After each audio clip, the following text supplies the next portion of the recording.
money in the game. All right. And of course, in areas like that, often you lose family, you lose friends and stuff like that. Now, how does your music, in a sense, embody that? How does it, how do you come up with your songs through all the experiences that you've had with that? Most of the inspiration for our music comes from that. Like the things I went through growing up in the hood. I lost a lot of friends, a lot of family. Like if you watch the news, you see just like a week ago, 3 of my dudes just got life. Saying one of the worst gangs Canada's ever seen. You know what I mean? And it's G-Way itself. So, right. I mean, most of my music, I just wrote a song for them called Hope for Free. Most of my music, if you check it out, you listen to my shit, the mixtape's coming out soon, the album should be dropping soon, hopefully. Right. You hear a lot about, a lot of my music talks about the experiences I went through. Yeah. So it definitely plays a big role on how my music's made. All right, man. Now, of course, considering your track "Money in My Pocket's" been garnishing play in all the radio stations and everything like that, did you always know that it was going to be a hit from the day that you made it, or is it something? I knew it'd be a hot record, especially for Toronto, because it's not too hard to make a hit coming from Toronto. So I knew, it was a catchy hook. Shout out the bass line, you did the hook, you did the beat. It's a real catchy hook. I knew Flo would kind of pick up on it real easy because of the hook. Right. And it's a hot beat. I'm in the clubs early all the time doing what I do, so I knew they would definitely feel the record. For sure. Now, of course, what is it to you that you think makes you want to take hold of the game, that you can't let the game go? What is it that makes you say, I'm not going to let the game go? Well, I grew up listening to rap, all types of music my whole life, but mainly the rap. So I'm a fan first. Like, I have to appreciate the music because that's what inspired me to want to make music in the first place. So coming from Canada to I was born in Montreal, but coming from, Canada, I've never been able to actually stand here and just really look up to somebody and say, that's the man that's put it on the map. Shout out to Carter now, shout out to Ghetto Concept, shout out to a lot of dudes that really did their thing and helped to put us on a little level that we're on, but we could do so much more. You know what I mean? So I'm definitely trying to take a hold of that and help Canada a little bit. You know what I mean? For sure. Now, of course, you came up with that song, so what do you like to do when you have money in your pocket, man? I hit the club, man. I hit the club early. Lola tell you, I get it in. He gets it in. I hit the club, enough said. I hit the club. You hit the club and you see what goes down, you know what I do. With money in my pocket, I like to throw a little money. I hit the club, that's what we do. For sure. If you know Preign is going to be in the club, you better be there. And early, too. Definitely. All right. Now, of course, you also you're friends with Drake. Yeah. And how did that relationship start out? It's a weird story because we met through a mutual friend, a female. It's kind of how we met through a female. Like if you hear the record he has, I'm Still Fly, my brother Preign knows, we fuck with the same hoe. It kind of explains it because that's where we came from, you know what I mean? So we met through a mutual female, and then it's like, it was a little situation where we had to meet, and when we met, we clicked on the same level on just keeping it G that we were like, this is so stupid, the little thing that was going on with this female at the time, and we were both so much bigger than that, and we just clicked on a level where, we just started chilling on a regular basis, and it became like a family thing. My homies knew his homies already, we had mutual friends and family, so it just clicked to where we just ended up being like family. Shout out to Juicy Drake, that's like my little bro, you already know he's doing huge things right now, so that's how that came about. And you also opened up for him. Now, what was that experience like when you came to do a show in Toronto? That was probably the best show I've ever done in my life. Not probably, that was, Matt will tell you, that was the best show I've ever done in my life. For sure. With the whole Drake concert, only because his fans are so, how do I say it? They're so loving. Like, you get on the stage with Drake fans compared to, like, I performed with Rick Ross, I did a show last week with Carrie Hilson, T-Pain, Flo Rida, Jasmine Sullivan, Kevin Rudolph.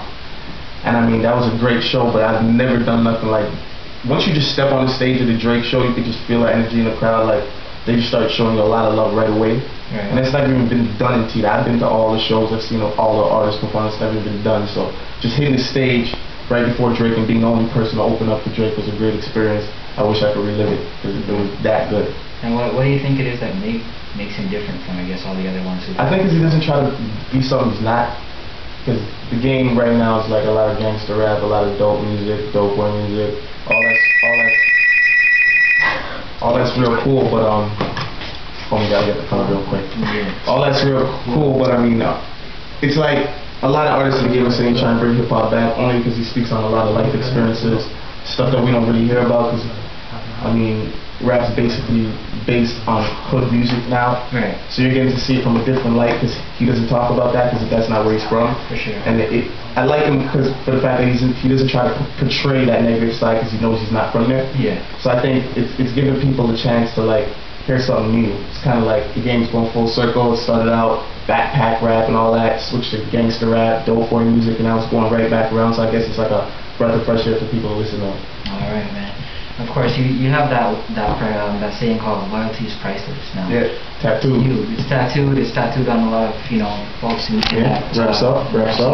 Now, what does that moniker mean to you? And in times when you feel like it's being challenged, how exactly do you manage to stay true to that? I mean, I created this slogan because I wanted Reps Up to have something that people could say that embodied the crew, and loyalty is priceless is what I came up with. Every member of Reps Up has that tattooed. Max going for it real soon when he's kicked out, by the way.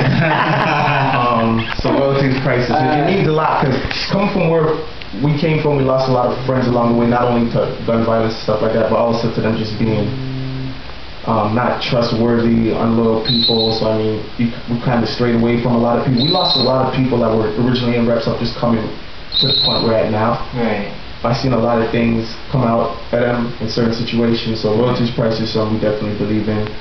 I mean, a lot of people that we all also lost to people in our hood started to snitch, you know what I mean? So that's something we don't believe in at all. So loyalty's priceless, I mean, we stay true to that all day. I mean, me and my dudes could talk about anything and everything. There's nothing that holds us back, and I think the fact that we could do that is what keeps us a tight circle. That's what you mean. All right, man. Now, of course, you had a mixtape called The Canadian Dream. Yeah. And how was that well received? How was that received by the public when you came out with that? Like, Canadian Dream, I mean, it was a good mixtape for what it was. We had a lot of stuff going on back then, charges. Guillotine was going real hard. So my little brother Guillotine Reps Up was going real hard back then too. So I wasn't even too focused on the music. It was more of just a little hobby back then. So. I mean, it kind of showed people that I could actually spit. That's what laid it down, like he could actually rap. Right. You know what I'm saying? He's not just rapping, he could rap. So that's all Canadian Dream was for me, just to let people know that I could actually spit. Okay. Now, of course, they have the American Dream. So, to you, what would your definition of the Canadian Dream be? Canadian Dream. Money, females, and fun. 3 words. That's what we do. That's what I like to do. I like to get money. I love females.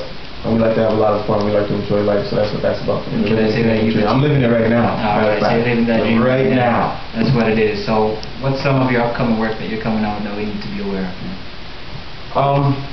We got this album that we're about to come out with. It's not named yet. We got a couple names in the air. Me and Matt are going back and forth. We don't know when we're gonna drop it. If not late fourth quarter this year, it'll probably be first quarter next year. We got this mixtape coming out called Money in My Pocket. Name might change for that too. Just look out, man. I mean, I'm in a position now where it's very easy for me to reach out to people and let them know what I'm doing on a regular basis. So definitely look out. You'll see the mixtape coming out real soon. That'll be out, if not August, it'll be out September. The album will be dropping soon. We're looking at a couple different deals right now, working out a couple different situations. So the album will be coming soon. And we got the video coming right in like 2 weeks. We got the video for Money in My Pocket coming in like 2 weeks. Probably shooting that mid-August, so definitely see a video for Money in My Pocket. That would be fun. Look out for that. That would be a fun video. For sure. All right. Yeah, and thank you, Matt. Money in My Pocket available on iTunes August 1st. Go out and purchase that. All right. And any other shout-outs? Any last shout-outs before you guys need? I want to ask him a question before I go. Sure. Reps Up, ATF, same family, Jizzy Drake, TV Bank, J Melody, sorry.